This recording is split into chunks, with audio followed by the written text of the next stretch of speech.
Assalamualaikum warahmatullahi wabarakatuh. Selamat pagi, saudara-saudara sekalian. Kita lanjutkan untuk mengenai pembelajaran bahasa Indonesia, masuk ke bab kedua ya, mengenai kritik sosial melalui teks anekdot. Nah, sebagaimana kita ketahui bahwa teks anekdot itu merupakan bentuk cerita singkat yang bermuatan kritik yang menarik ataupun mempunyai sifat humor, lucu, dan mengesankan. Nah, secara umum untuk struktur teksnya itu ada 5 bagian, yaitu yang pertama abstraksi, orientasi. Abstraksi itu adalah pengenalan tokohnya, kemudian orientasi merupakan latar belakang masalahnya, kemudian krisis merupakan klimaks dari peristiwanya. Kemudian reaksi itu merupakan solusi, jadi reaksi atas krisis atau reaksi atas klimaksnya. Sedangkan koda itu merupakan kesimpulan atau akhir dari cerita atau penutupnya. Nah, di samping itu ciri-ciri lain mengenai teks anekdot, di samping strukturnya ya yang harus memenuhi 5 tadi, itu dalam teks anekdot itu umumnya menggunakan konjungsi temporal, majas, retoris, kata seru, dan kalimat perintah. Nah, kita langsung saja ya ke masalah pembahasan latihan soal akhir bab. Nah, di sini ada 10 soal, lumayan bagus dan lumayan untuk menentukan jawabannya itu kita perlu pemikiran yang lebih dalam. Kita mulai saja untuk teks nomor yang pertama. Teks yang pertama ini untuk nomor 1 dan kedua ya. Silahkan dibaca terlebih dahulu.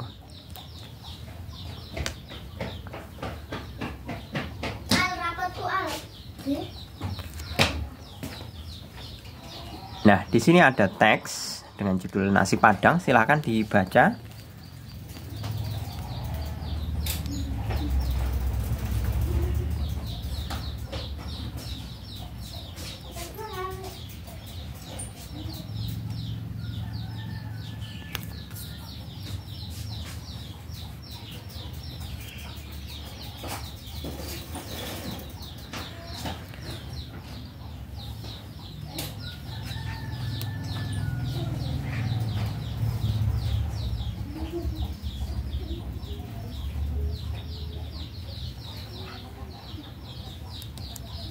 Oke, saya rasa cukup ya. Kita bahas untuk nomor yang pertama. Peristiwa nomor berapakah yang dipandang aneh atau tidak biasa di dalam teks tersebut? Nah, dari beberapa paragraf ini ya, lebih tepatnya ada 8 paragraf. Kita evaluasi satu persatu ya mengenai masing-masing paragraf, apakah mengandung keanehan atau tidak. Kita mulai dari paragraf yang pertama. Nah, pusat perbelanjaan melihat kerumunan orang. Itu sudah umum, kalau yang namanya perbelanjaan ada kerumunan orang itu bukan hal yang aneh, ya kan?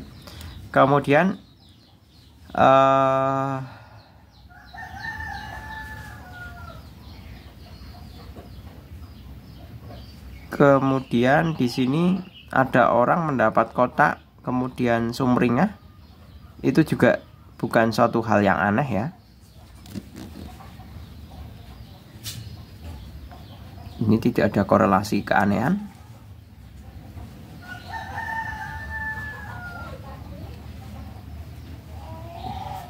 Nah, ini ada orang bagi-bagi nasi kotak mungkin.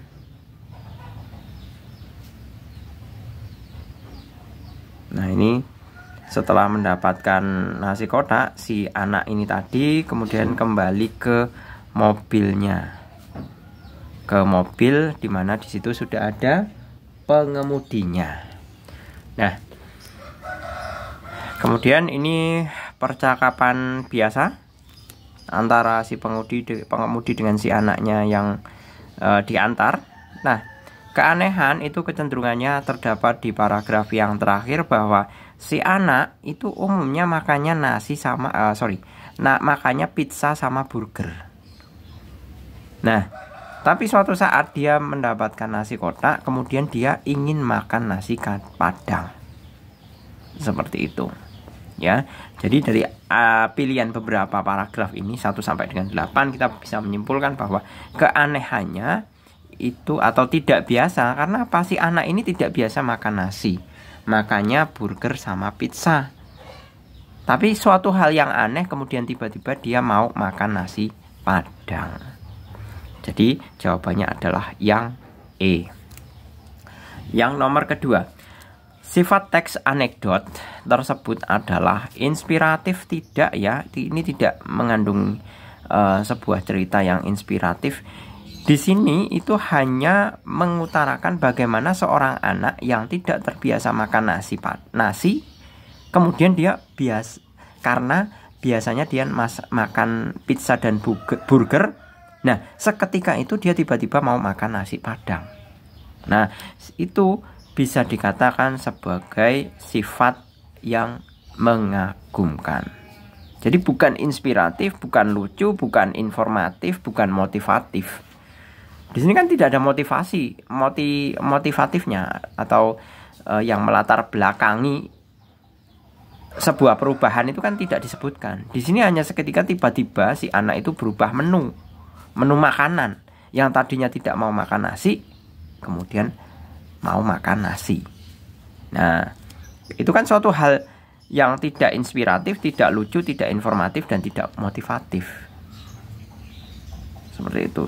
Jadi bisa dikatakan mengagumkan. Kenapa mengagumkan? Ya, karena orang yang tidak biasa makan nasi, kemudian tiba-tiba makan nasi. Nah, itu kan suatu hal yang apa ya istilahnya, amazing lah istilahnya. Dulu ada suatu ini juga realita ya.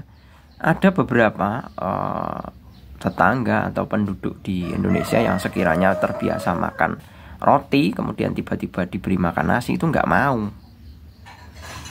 Seperti itu. Kemudian yang biasanya makan nasi itu kan sebenarnya kandungan gulanya tinggi ya, karena kalorinya tinggi. Itu yang biasanya menyebabkan gemuk. Yang menyebabkan gemuk itu sebenarnya bukan masalah banyaknya makanan, tapi yang menyebabkan gemuk itu adalah jumlah kalorinya. Kalau kalori berlebihan, maka kalori itu akan ditimbun di bawah jaringan kulit, yang biasanya dalam bentuk lemak. Jadi yang gemuk-gemuk ini yang biasanya lemaknya banyak. Nah, biasanya mereka mengatasinya bagaimana? Mengatasinya dengan diet. Diet itu kan seketika dia tidak makan nasi. Tapi tidak serta-merta tidak langsung makan nasi. Pasti porsinya berkurang sedikit demi sedikit. Nah, itu kan suatu hal yang mengagumkan. Kalau orang gemuk kemudian tiba-tiba menjadi langsing tanpa dengan memanipulasi menu makanannya. Yang tadinya makan nasi 1-2 piring, kemudian tiba-tiba porsi nasinya hanya mungkin 1 atau 2 sendok saja. Yang lainnya diganti sayur dan buah. Seperti itu. Oke, jadi jawabannya mengagumkan ya. Ini bukan informatif, alasannya apa? Ini adalah hanyalah sebatas peristiwa seorang anak kecil. Ini apa ini? Seorang anak kecil. Jadi ini bukan sebuah berita yang dengan maksud khalayak umum harus tahu. Makanya itu alasannya ini cerita anekdot ini tidak bersifat informatif. Oke, gitu kita lanjut ya. Ada bacaan lagi. Sopir taksi, Dinda saat ini pulang sangat larut karena pekerjaan menumpuk yang harus diselesaikannya. Karena sudah terlalu larut, Dinda memutuskan untuk naik taksi malam itu. Beruntung di depan kantornya berhenti sebuah mobil taksi yang kosong penumpang dan bersiap pergi. Tanpa banyak bertanya, ia pun langsung masuk mobil lalu menyebutkan lokasi tujuannya. Nah, coba ini diidentifikasi dulu. Ini tanpa banyak bertanya, ia pun langsung masuk ke mobil lalu menyebutkan lokasi tujuannya. Nah, ini suatu hal yang aneh ini. Kalau yang namanya kita mau bepergian, mau naik taksi, itu kan bertanya dulu, apalagi tengah malam. Mestinya kan kita harus prinsip kehati-hatiannya itu kan harus ada. Nah, ini tanpa banyak berbicara, langsung nyelonong masuk ke dalam. Nah, ini perlu dibuat di garis bawahi.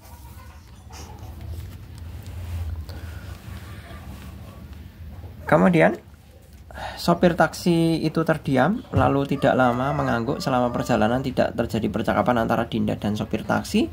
Dinda pun mengeluarkan ponselnya untuk mengabarkan kepada orang tuanya kalau dia sudah di dalam taksi. Selama beberapa menit keheningan terjadi. Tiba-tiba Dinda teringat bahwa uang yang dibawanya kurang untuk membayar ongkos taksi. Dinda pun menepuk pundak sang sopir untuk memintanya berhenti di ATM terdekat. Namun ternyata sopir tersebut makin mengencangkan laju mobilnya. Dinda yang panik pun bertanya kepada sang sopir, tetapi tidak digubrisnya, sambil terus mengebut dan sesekali menyalip kendaraan di depannya. Karena takut, Dinda mulai berteriak sambil membuka pintu mobil. Tiba-tiba mobil pun membanting setir ke kiri dan tubuh Dinda terpelanting ke bangku. Ternyata mobil taksi tersebut menyerempet sebuah mobil hitam. Beruntung Dinda tidak terluka. Ia pun langsung sigap mencoba membuka pintu mobil kembali. "Jangan dibuka, Mbak." Tiba-tiba suara sopir terdengar saat Dinda menoleh sekilas. Di tangannya terlihat senjata. Dinda pun makin menjerit, berharap orang-orang yang mulai datang mengerumuni mobil tersebut. Namun ternyata orang-orang itu tidak membantunya, tetapi malah mengerumuni mobil hitam tersebut sambil berteriak-teriak dan menodongkan senjata. Kebingungan, Dinda sontak berhenti membuka pintu mobil. Kemudian, "Kami sedang menyamar untuk penyergapan bandar narkoba, Mbak. Tapi Mbak malah naik mobil ini. Karena sudah tanggung, saya terus tancap gas untuk menghalangi mobil tersangka," jelas sang sopir taksi. Dinda yang mendengar hal itu pun terdiam lemas. Nomor 3. Bagian struktur yang menunjukkan krisis dalam teks anekdot tersebut adalah krisis itu bisa dikatakan sebagai puncaknya ya, puncak peristiwa. Nah, di mana letak bagian krisisnya? Letak bagian krisisnya adalah tentu yang C. Ya, C dengan D. Yang C itu krisis. Karena seketika Dinda yang panik.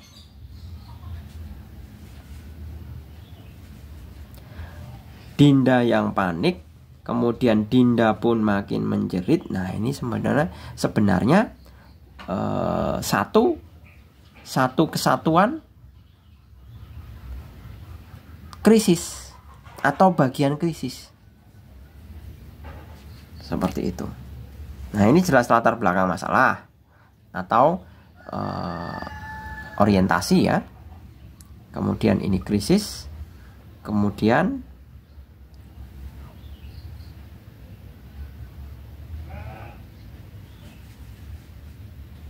sebentar. Krisis. Krisis ini reaksi. Ini reaksi ini. Benar. Ini krisisnya karena puncaknya ini. Kemudian setelah tahu si polisi ya, ini kan percakapan yang ditumpangi ini kan polisi yang menyamar untuk penyergapan bandar narkoba. Nah, polisinya itu kemudian memberikan reaksi, "Jangan dibuka, Mbak." Nah, ini reaksi. Kemudian ini penutupannya apa? Penutupannya adalah polisi baru mengakui bahwa dia bukan sopir taksi, tapi dia adalah seorang petugas yang ini belum tentu polisi ya, polisi boleh petugas BNN, Badan Nasional Narkotika itu loh, yang biasa mengurusi penyergapan narkotika itu kan biasanya BNN sama polisi. Nah, dia baru mengakui di sini. Nah, ini sebagai kodanya atau kesimpulan penutupnya. Jadi jelas ya, yang krisis adalah yang C. Selanjutnya untuk yang nomor keempat, di sini ada teks rumpang dengan kalimat bukan rumpang. Ada beberapa bagian teks anekdot yang disusun secara acak. Ini.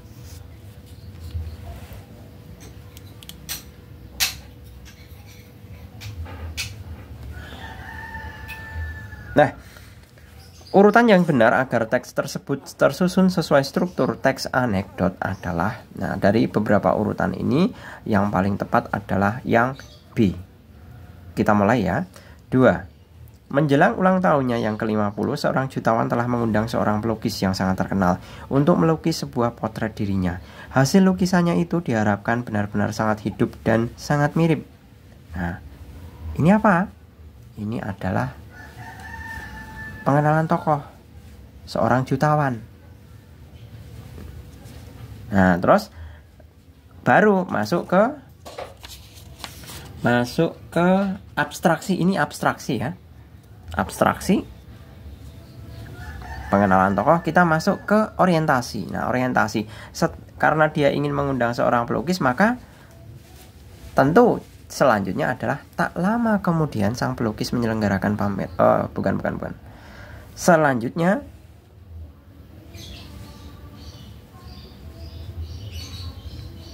tentunya dia akan memanggil pelukis. Nah, tapi di sini tidak ada proses pemanggilan lukis atau saat melukisnya ya. Tapi ini sudah langsung diceritakan bahwa setelah si jutawan ingin dilukis wajahnya, dia langsung mengundang pelukis dan lukisannya langsung jadi. Jadi proses melukisnya tidak diceritakan. Langsung keempat, sesudah lukisan itu selesai digarap, si jutawan menolak membayar honor $3.000 Amerika Serikat seperti yang dijanjikan semula. Alasannya ialah karena gambar di dalam tulisan tersebut tidak mirip dengan dirinya.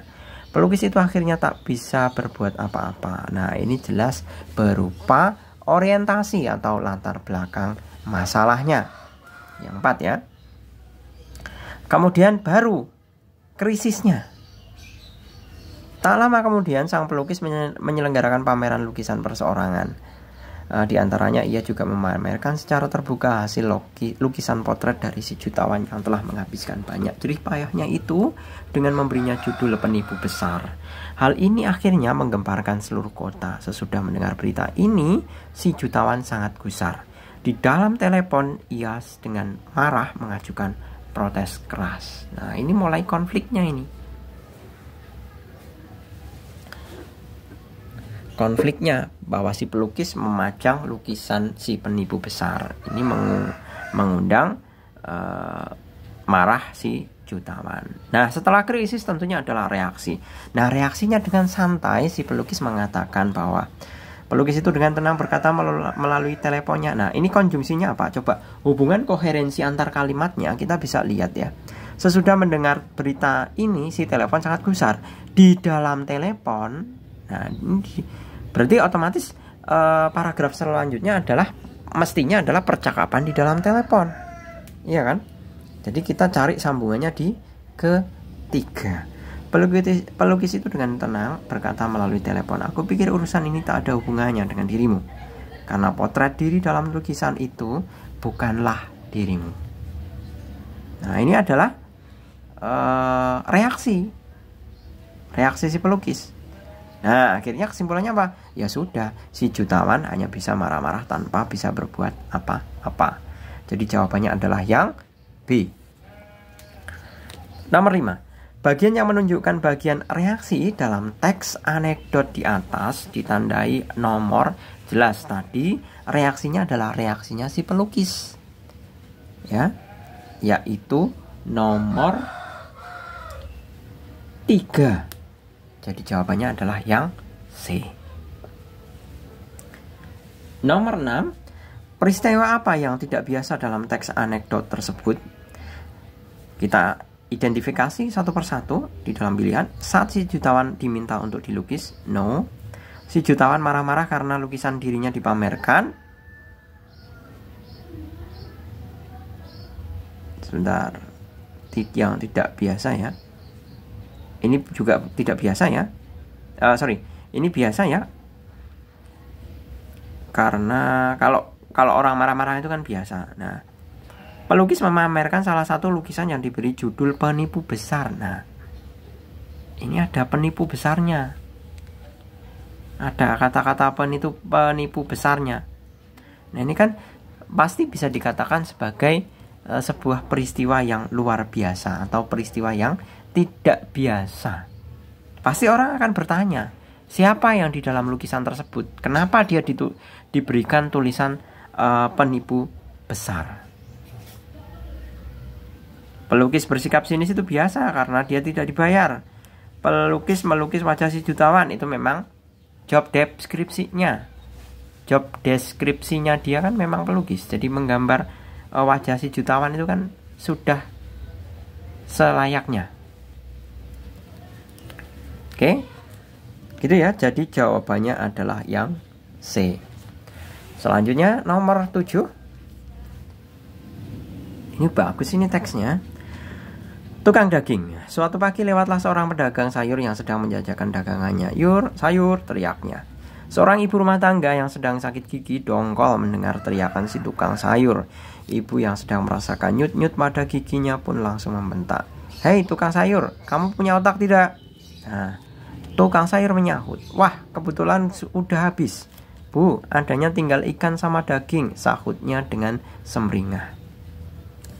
Pernyataan evaluasi berikut yang tidak sesuai dengan teks di atas adalah: teks tersebut diawali dengan abstrak, yakni mengenalkan tokoh dan peristiwa. Benar ya, abstraksinya adalah seorang pedagang sayur, tokohnya, dan peristiwanya adalah orang yang abstraksi, ya benar, mengenalkan tokoh yang menawarkan peristiwa menjajakan dagangannya. B. Kelucuan teks tersebut disebabkan oleh ucapan tokoh.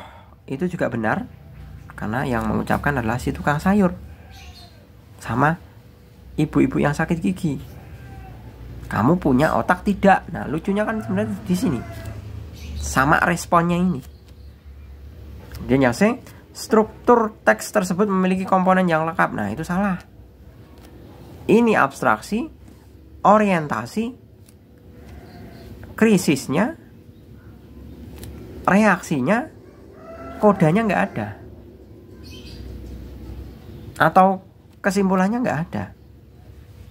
Tidak adanya apa? Maksudnya sehabis si tukang sayur ini merespon bahwa dia tidak punya otak, ya, apakah si ibu itu malah tambah marah atau malah menghampiri si tukang sayur kemudian menabok dia mungkin? Nah, ini kan tidak ada. Jadi kesimpulan ceritanya masih ngambang ini. Jadi apakah malah berubah pikiran si ibu yang sakit gigi ini dengan tetap mencari otak atau enggak? Tentunya kalau prediksi, kita boleh memprediksi, ini kan mestinya selanjutnya si ibu keluar langsung marah-marah ke si tukang sayur. Mestinya seperti itu. Karena salah persepsi. Yang satu mengatakan dia tidak punya pikiran, tidak punya otak, yang berarti tidak punya pikiran karena ada orang sakit kok malah berisik. Tapi si sayurnya berpikirnya, otaknya itu merupakan jenis makanan. Jadi jawaban yang tepat adalah yang C. Kita evaluasi untuk yang D. Fungsi sosial teks anekdot tersebut lebih menonjolkan sisi hiburan, benar, karena ini mengandung kelucuan. Bagian orientasi teks tersebut memiliki hubungan yang logis dengan bagian krisis. Itu memang nyambung. Satu sakit gigi, marah-marah pakai kosakata otak, si sayur menyambung otak sebagai zat makanan. Salah satu jenis makanan maksudnya. Gitu. Jadi jawaban yang tepat adalah yang C. Selanjutnya, tidak mengenal waktu. Suatu sore saat berjalan, seorang pejalan kaki digigit oleh seekor hewan liar. Ia cepat-cepat pergi mencari dokter. Namun waktu itu hari sudah pukul 6 sore dan dokter sedang siap berkemas hendak pulang kerja. Melihat si pejalan kaki masuk ruang periksa, dokter merasa tidak senang. "Kamu lihat sendiri, sekarang sudah pukul berapa? Kenapa kamu datang pada jam ini?" "Maaf Pak Dok, tetapi dia yang menggigitku itu juga tidak kenal waktu." Nah, ini lucunya di sini mestinya, kata si pejalan kaki.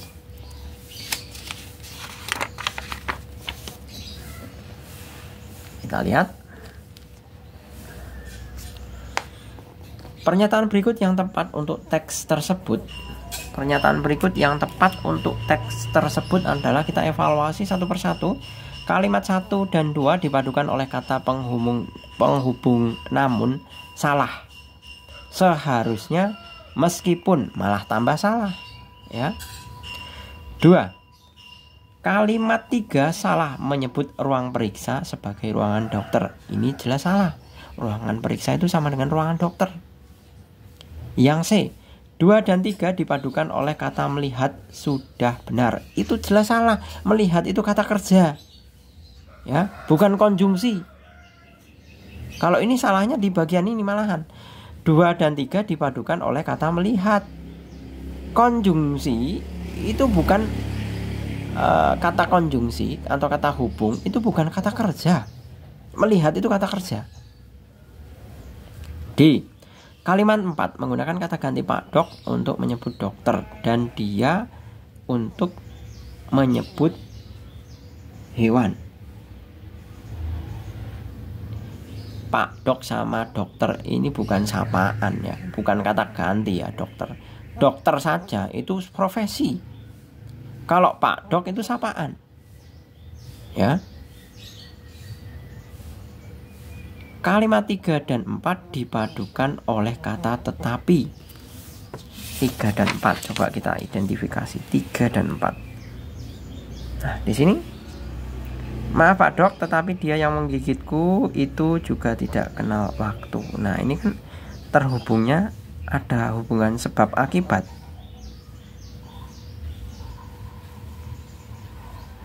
Jadi, dia datang jam segini karena apa?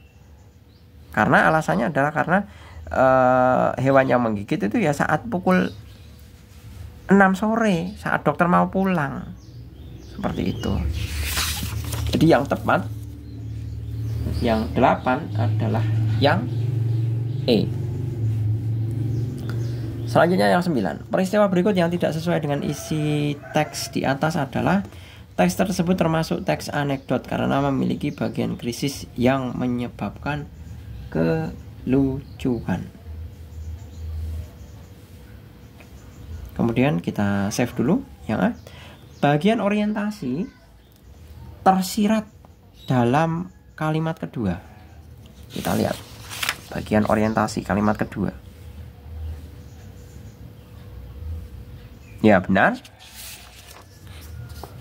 Bagian akhir teks tersebut berisi reaksi. Ya, benar, ya. Karena ini kan krisisnya. Krisis reaksi. Kemudian fungsi sosial teks tersebut cenderung bersifat menghibur. Itu benar. Judul teks tersebut memiliki hubungan yang logis dengan isinya. Nah,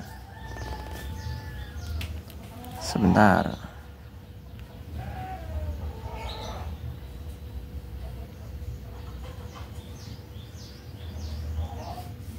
Nah, kita evaluasi A dan E, ya. Judul teks tidak mengenal waktu. Di sini orang datang karena digigit hewan pada saat dokter sudah mau tutup. Nah, ini berarti logis, ya. Ada hubungan logis, hubungan yang logis. Yang E berarti kemungkinannya adalah yang A. Kita evaluasi. Bagian krisis yang menyebabkan kelucuan itu salah. Abstraksi, orientasi, kemudian krisis, ini reaksi. Nah, lucunya di mana? Lucunya itu di reaksi ini. Maaf Pak Dok, tetapi dia yang menggigitku itu juga tidak kenal waktu. Nah, ini bagian lucunya. Berarti lucunya lebih tepatnya adalah di bagian reaksi. Ya. Jadi jawaban nomor 9 yang lebih tepat adalah yang A. Selanjutnya, cara menyebarkan informasi dengan cepat. Dalam perkuliahan ilmu penyiaran, seorang dosen menjelaskan proses tersiarnya sebuah berita. Untuk menyebarkan suatu hal dengan cepat kepada orang lain, kita bisa menggunakan telepon. Nah, ini yang ngomong dosennya. Kalau orang yang dituju merupakan orang yang lebih banyak dengan waktu singkat. Nah, ini seorang mahasiswa bertanya seperti ini. Kita bisa menggunakan media siar seperti televisi atau radio. Kemudian si mahasiswa tanya lagi, bila kita ingin lebih cepat lagi dan ingin berita tersebut tersebar ke orang yang lebih banyak lagi, bagaimana caranya, Pak? Nah, si dosen menjawab, kalau begitu kamu bisa memberitahukan hal itu kepada seorang wanita. Nah, pertanyaannya, analisis isi yang tidak sesuai dengan isi anekdot di atas adalah sikap profesor dalam teks tersebut termasuk sebuah sindiran kepada wanita. Ini bisa diterima ya, sesuai ya sebenarnya, karena ini dia kayak seperti seolah-olah si profesor ini mengatakan bahwa kalau ingin berita cepat tersebar itu ngomonglah dengan wanita, karena kodrat wanita itu kan ember. Maksudnya di dalam cerita ini ya, dalam artian dia itu tidak bisa menahan informasi seperti itu. Jadi keumuman wanita itu kan suka cerita, itu memang itu sudah kodratnya. Bahasa lainnya gibah, ya, itu sudah kodrat wanita. Nah ini, tapi dalam konteks ini, apakah si profesor ini memang berniat menyindir? Kan tidak. Di dalam konteks ini, profesor itu hanya mengatakan suatu informasi itu bisa cepat tersebar itu manakala kita menggunakan wanita. Jadi dari mulut ke mulut itu cepat sekali. Nah, tapi itu bukan berarti profesor mau menyindir wanita ya. Dia hanya mau mengatakan suatu hal yang menjadi keumuman.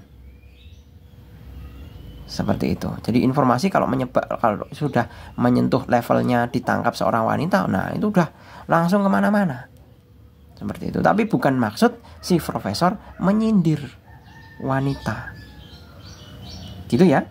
Nah, kita sepakati dulu itu. Tapi ini kita tahan, belum kita putuskan sebagai jawaban. Kita evaluasi pilihan yang lain.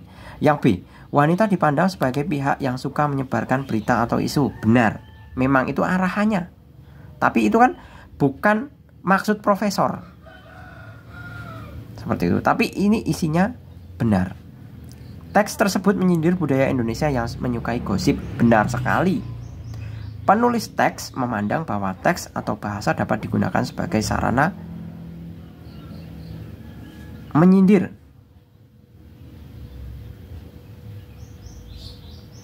Nah, ini kita lihat lebih dalam lagi.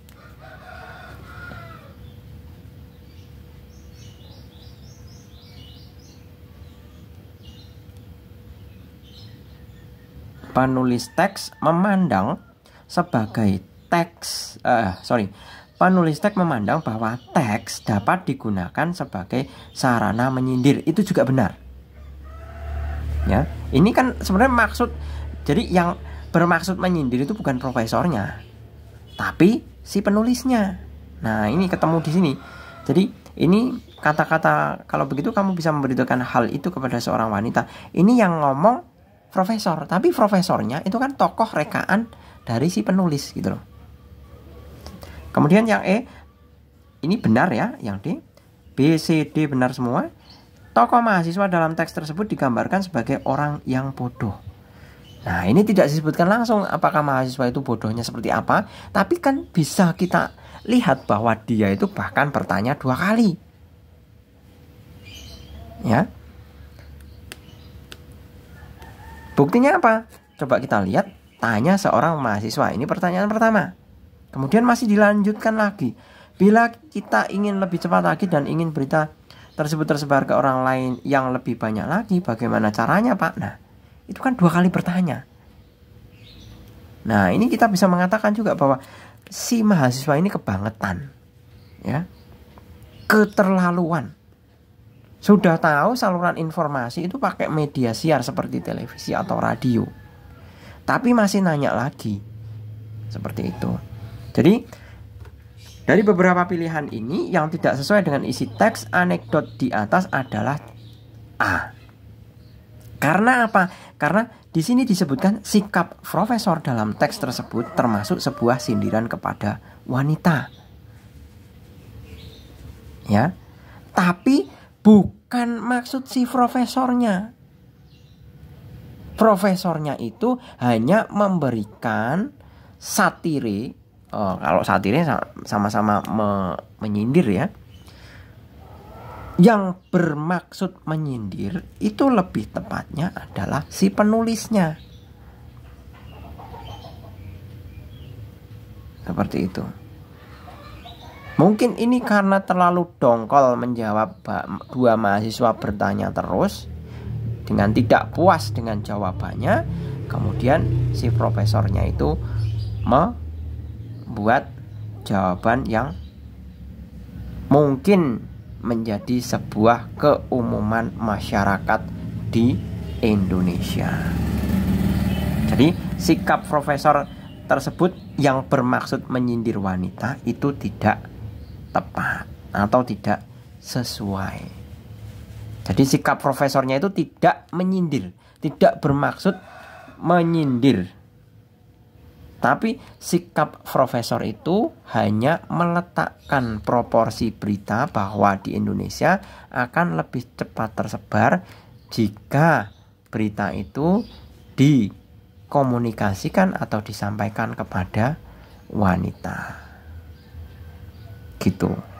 Oke, gitu. Silahkan diutarakan pendapat lain, tentunya disertai dengan argumen dan pendapat yang sekiranya bisa mendukung manakala berbeda pendapat dengan Pak Jul. Gitu. Tidak masalah mengenai perbedaan jawaban, itu sah-sah saja karena kita memang manusia kan diciptakan berbeda dan pastinya punya perspektif atau pandangan yang berbeda-beda. Gitu. Jadi kalau misalkan ada sebuah perbedaan pendapat itu wajar, berarti iklim diskusi di dalam channel ini itu hidup. Ya, bukan hanya sebatas ini orang konten nggak ada yang komen. Nah, itu berarti kayak seolah itu kan komunikasinya hanya satu arah. Oke, gitu saya akhiri ya. Terima kasih, selamat pagi. Assalamualaikum warahmatullahi wabarakatuh.